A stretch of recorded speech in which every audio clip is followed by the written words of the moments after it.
What do you do when the person who's supposed to do something to fix it, to set things right, when the evil is happening in front of you or to you, and the person that's supposed to prevent it, the person that's supposed to make the rules exist, the person that you believe set up the structure for everything, stands idly by? That's where we are in Matthew chapter 11. So if you want to turn to Matthew 11, 1 through 19. I'm going to read the whole thing, and then we'll piece it together. After Jesus had finished instructing his 12 disciples, he went on from there to teach and preach in the towns of Galilee. And when John, who was in prison at the time, heard about the deeds of the Messiah, he sent his disciples to him and say, "Are you the one who's supposed to come, or should we be expecting somebody else?" Jesus replied, "Go report back to John what you hear and see. The blind receive sight, the lame walk, those of leprosy are cleansed, the deaf hear, the dead are raised, the good news is proclaimed to the poor. Blessed is anyone who does not stumble on account of me." As Jesus' disciples were leaving, Jesus began to speak to the crowd about John. "What did you go out to the wilderness to see? A reed swayed in the wind? If not, what did you go out to see then? A man dressed with fine clothes? No, those who wear fine clothes are in the king's palaces. Then what did you see? A prophet? Yes, I tell you, more than a prophet. This is about whom it's written, 'I'll send my messenger ahead of you to prepare my way for you.' Truly I tell you, among those born of women there is not risen one greater than John. Yet whoever is least in the kingdom of heaven is greater than he. For from the days of John the Baptist till now, the kingdom of heaven has been subject to violence, and the violent people have been raiding it. For all the prophets and the prophesied until John. And if you are willing to accept it, he is the Elijah who was to come. Whoever has ears, let them hear." The text tells us John the Baptist is in prison, and he catches wind of some things that Jesus has been doing among the people. And when he does, he sends his disciples. John has his own disciples that are learning from him. This is pretty, if you're a rabbinical person in some way, you probably have followers. This is how you raise up new rabbis and different things. He sends his disciples out to ask Jesus a few questions. And it's these questions. I want you to kind of think of these in your head, right? Are you the one that's to come? The Messiah, the one who was promised? The one that we have been waiting forever for? Or should we expect somebody else? Well, what in the world's happening? Well, John the Baptist is Jesus' cousin. I don't have a lot of cousins. This came weird. This has come up 2 times in the last 24 hours. Ashley sent me a picture last night. It was a t-shirt, and it was a cousins chart.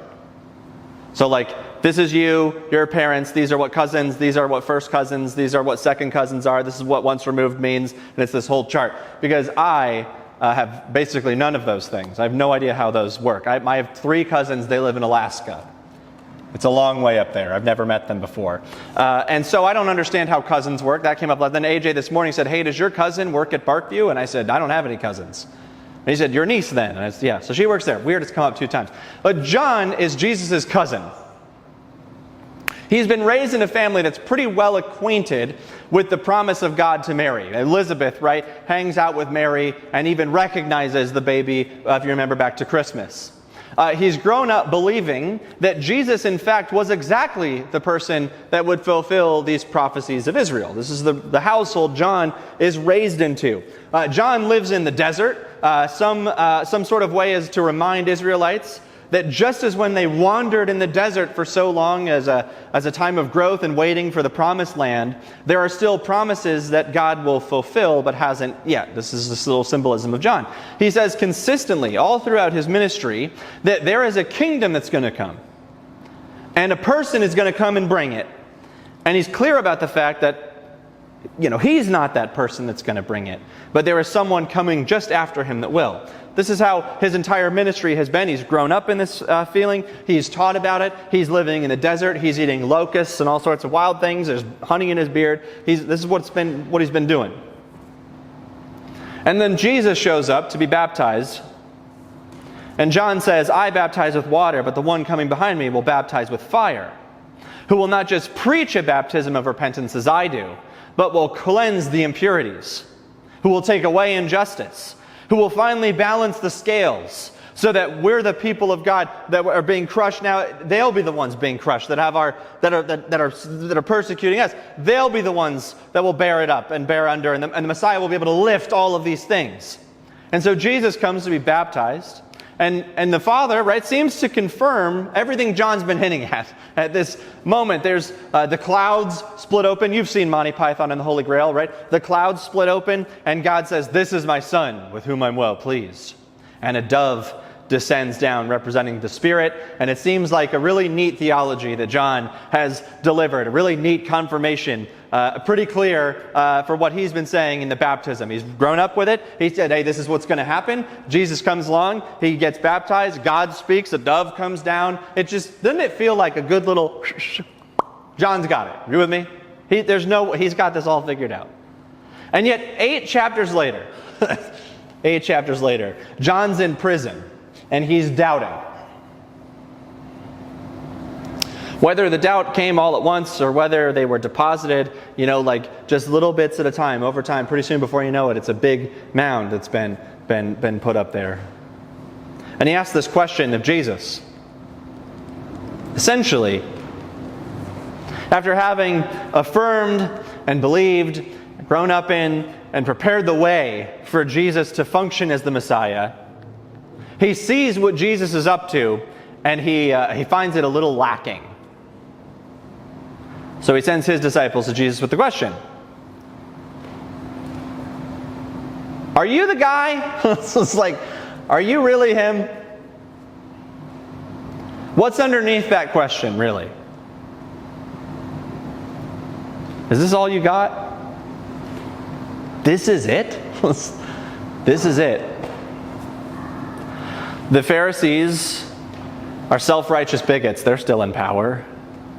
The Sadducees have sold out religious conviction for seats of privilege in the Roman occupation, and they still sit in them. Roman taxes us through the nose. People in our own neighborhood have been rounded up to be willing to betray their own people to make a few dollars for Rome on the side. They're now reaping the wealth. And people like me, John says basically, right? People who are willing to affirm that you are this faithful Messiah are rotting in prison, facing whips, or we're hiding in our homes for fear of religious persecution or political persecution. Is this really the program you've set forward? Are you the guy, right? Or should we wait for somebody who's going to actually do the things that we thought were coming? Are you it, or have I spent my entire life being taken for a fool? You get where John's coming? I mean, what do when the person who's supposed to stop the suffering knows it's not right, sees it's not right, acknowledges that it's not right, but stands by and seems to do absolutely nothing? What do? I have a feeling a lot of us know the answer to that question because we either have been or we are there. Again, we have pictures, images of Jesus we've grown up with. We've got ideas and expectations of how God is supposed to act, how he will act. Maybe we've gotten those from churches we've been a part of before. Maybe we've gotten them because we've done some scripture reading or daily morning devotionals, or when we interpret things ourselves. We've got the expectations of things that if God is really active, that he will take away pain, and that's what he's doing. If he's really active, if there really was a God, this is what he'd be doing. And yet we know the flip of that coin, obviously, where you've prayed and prayed and prayed, and the very things that, to our knowledge, seem to be according to the mission of God, get removed. We have an estranged relationship with a family member for many years, and you keep saying, God, soften their hearts so that we can reconcile. But when the family reunion comes around, you can barely look at them in the eyeball. Sometimes it's someone who's way too young gets a disease that's way too serious for someone of their own age. And you've heard God heals. And you've prayed and you've prayed and you've prayed, and you say, God, just take this away. And yet they're still just as sick as they were. And the prognosis gets worse every day. It's the company that discriminates consistently You've prayed for years. You've talked to supervisors. You've said for years that God is going to eventually bring a sense of justice to this, and they've been promoted twice, and your career is stagnant. Or you know the people that have been hurt by the church for years, and you've said, God, if you would just bring them back. You break into their lives and remind them that even when the church doesn't seem real, you are. Maybe we could use some church to heal them of all these things that have happened to them, and yet they're still far away, and they're thinking the church is still just a giant sham, a grift to raise money.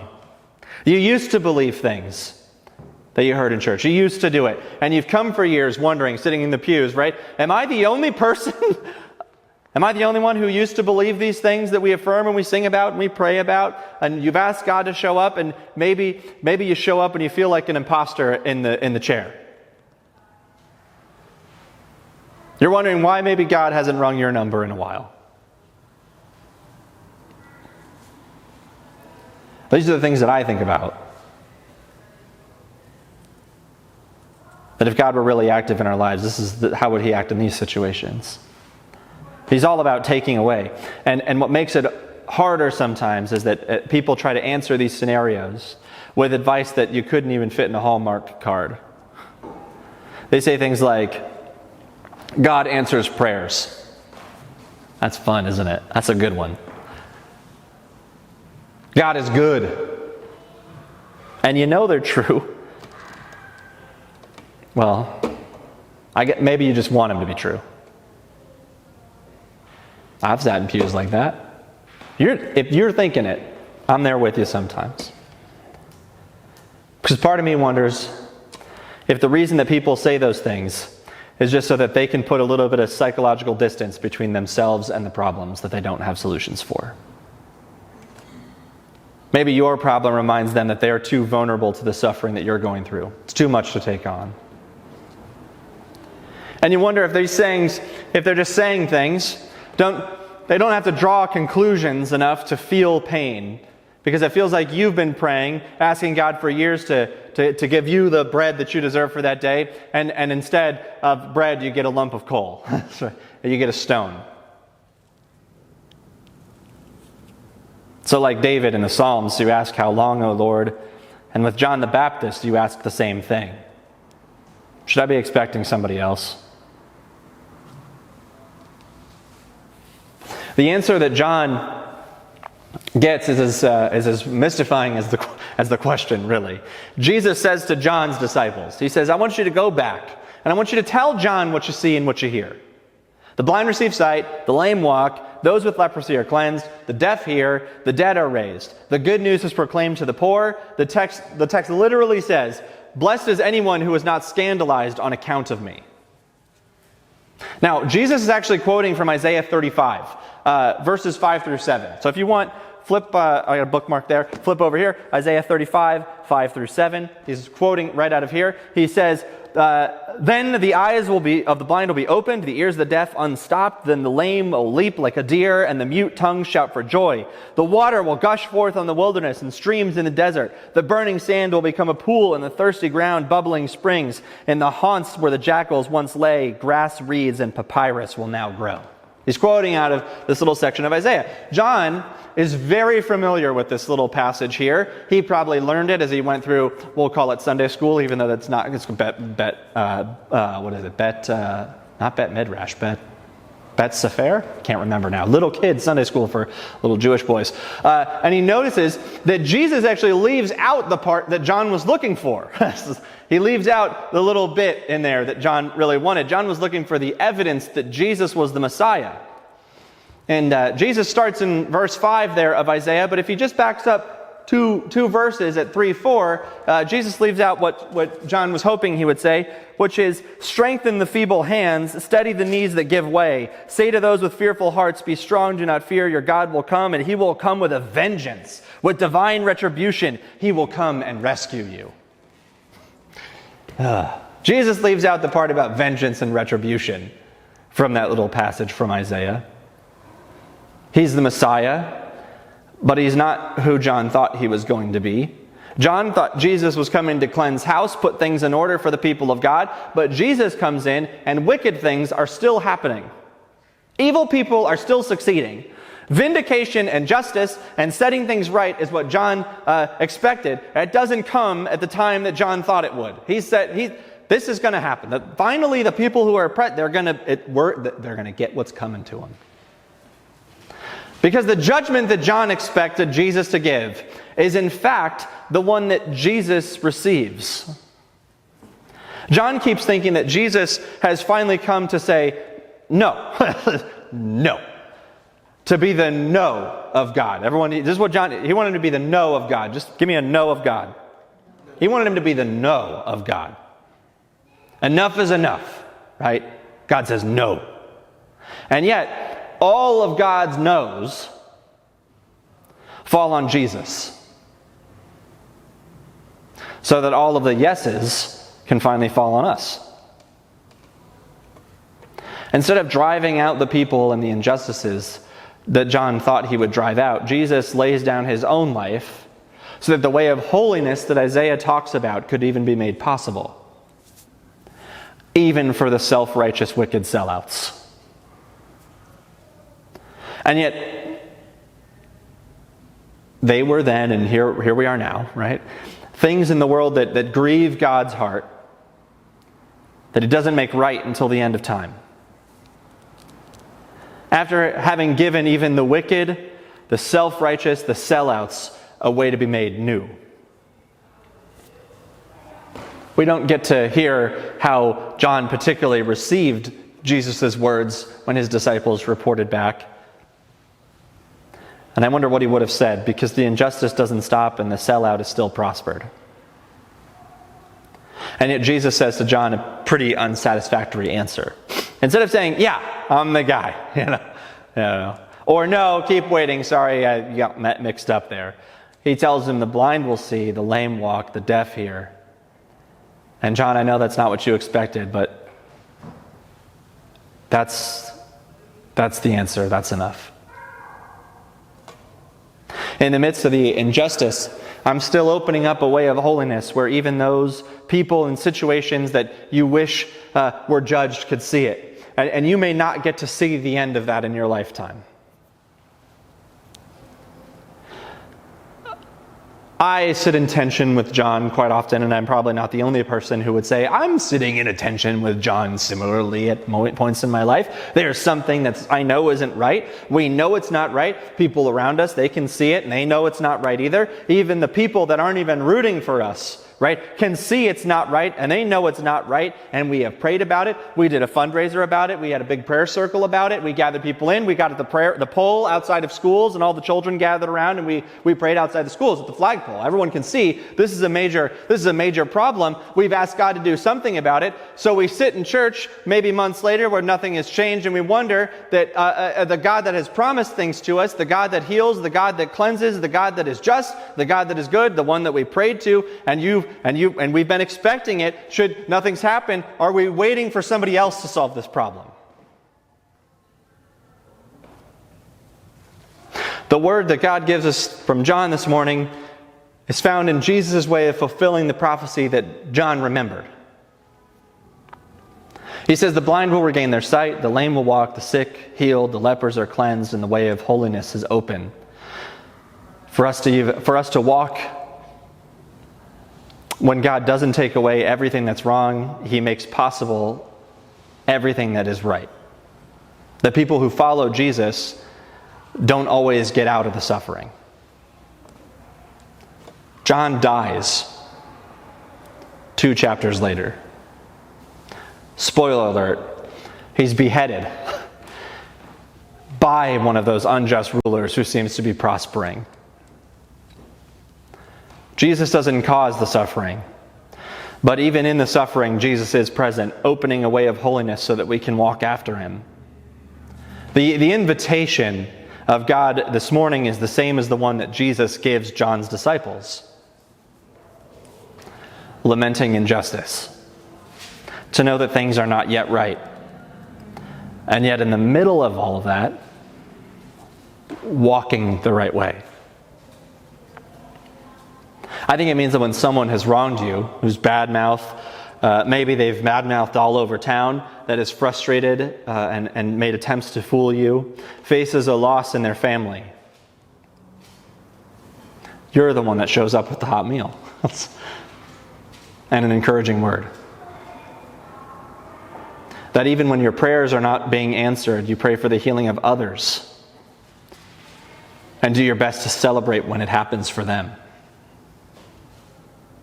I think that means when your boss was promoted above you unfairly, you choose to work regardless of recognition, even if it makes them look better. God forbid. I think it means that you keep showing up in the places that God shows up. Even if you leave that moment unsure if you actually met him. I think maybe above all else, this means that instead of giving God a measuring stick for how he should show up in your life to make sure you believe in him, you take time to see the things that are happening in your life, even if they're meager, that God does do. To name those ways in which God feels distant, and then to make and name the ways that he has shown up and say, you know, it's not exactly what I hoped for. They may be smaller than I had wished. Fair enough. I think there's several people that are probably going through some pretty challenging situations and have prayed and processed and been disappointed.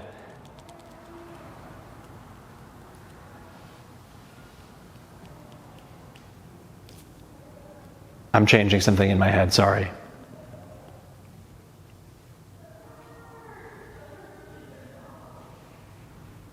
AJ, you want to come up? Sorry, winging it on the fly for just a moment. And he's a good dude. You just stay right there. This is AJ. Everyone wave at him. Say hi, AJ. I don't know if you know this.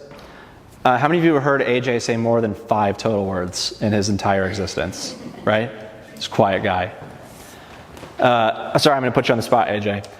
So, if that's you, and it's been me many times, right? I've processed, I've been disappointed, the crumbs I'm receiving feel meager, I've hoped, I've prayed, I've done all these things. And if it's ever been you, if it's you now, if you don't know what it is, I want to actually open up AJ with these questions, and we'll get there. The first one is this. Where is God... it's not up there now. Where is God disappointed... It's not the same thing. I'll change it a little bit. Where has God in your life disappointed you recently? And maybe you haven't been honest about it yet. Maybe you haven't really been open about it yet. There's a possibility, there's probably something at some point that you ask for God and think, man, the mission of God, it seems like it should take this away, and yet here I am with this problem. Where has God disappointed you most recently? The second one is this. What is God doing that you need to name as enough? Something meager. It may not be. Maybe you've prayed for years. Maybe John the Baptist, right? You can say, this isn't what I hoped for. He's not the one I expected, but it'll be enough. What do you need to name as enough? And the third one is this. How could you walk in the way of holiness that Jesus has opened up?